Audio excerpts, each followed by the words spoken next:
Anggota Dewan Perwakilan Rakyat kompak menyatakan setuju saat Wakil Ketua DPR Lodewijk Paulus meminta persetujuan mereka mengenai peraturan DPR tentang tanda jasa kehormatan bagi anggota DPR periode 2020-2024 pada Kamis 19 September 2024. Peraturan itu berisi pemberian penghargaan berupa piagam dan PIN kepada semua anggota Dewan, staf, serta pegawai negeri di Sekretariat Jenderal DPR. Pengesahan peraturan ini digelar dalam rapat paripurna terakhir DPR periode 2019-2024. Mereka akan mengakhiri masa tugasnya pada awal Oktober mendatang, bersama dengan pelantikan anggota Dewan periode 2024-2029. Peraturan DPR ini merupakan usulan Badan Legislasi.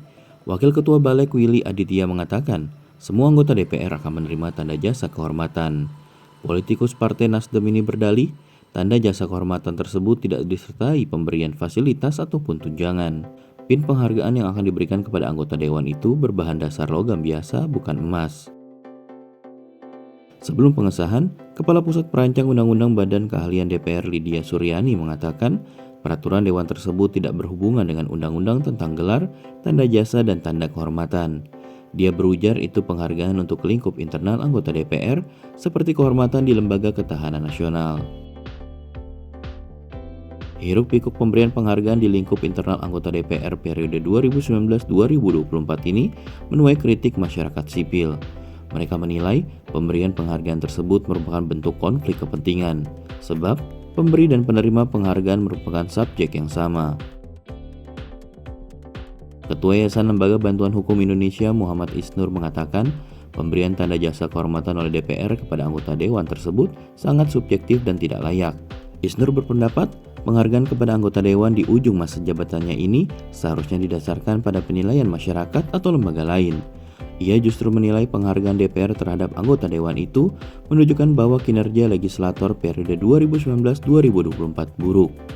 Mereka memberikan tanda jasa kehormatan kepada diri sendiri karena tak ada masyarakat yang memberi penghargaan.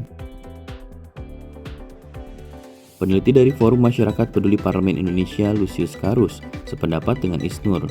Lucius berpendapat, DPR mungkin sudah sadar bahwa rakyat tidak akan memberikan penghargaan kepada mereka. Karena itu, anggota DPR memilih memberi penghargaan kepada diri sendiri.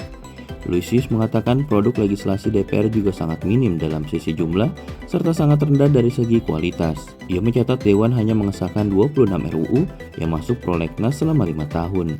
Sejumlah RUU yang disahkan tersebut juga syarat kontroversi, diantaranya Undang-Undang Cipta Kerja. Direktur Komite Pemantau Legislatif Jabodetabek Anwar Rozak menambahkan, selain jumlah RUU yang disahkan sangat sedikit, proses legislasi DPR buruk. Anwar mencontohkan pembahasan revisi Undang-Undang Pilkada yang sangat singkat. Pembahasan serba singkat itu menunjukkan pragmatisme DPR dalam menyusun produk legislasi. Ketua DPR Puan Maharani yang dimintai konfirmasi soal ini lewat anggota stafnya yang bernama Budiono belum menjawab pertanyaan Tempo. Adapun Ahmad Baidowi merespon berbagai kritik publik terhadap DPR tersebut. Ia mengatakan tugas DPR bukan hanya legislasi, melainkan juga pengawasan dan penganggaran. Ia mengatakan semua proses sudah berjalan sesuai dengan target. Baidowi menyatakan indikator penilaian penghargaan sudah tertera dalam ketentuan tersebut. Anggota DPR yang tidak diberi penghargaan antara lain anggota yang sudah meninggal, diputus bersalah oleh pengadilan yang berkekuatan hukum tetap, dan dijatuhi sanksi etik.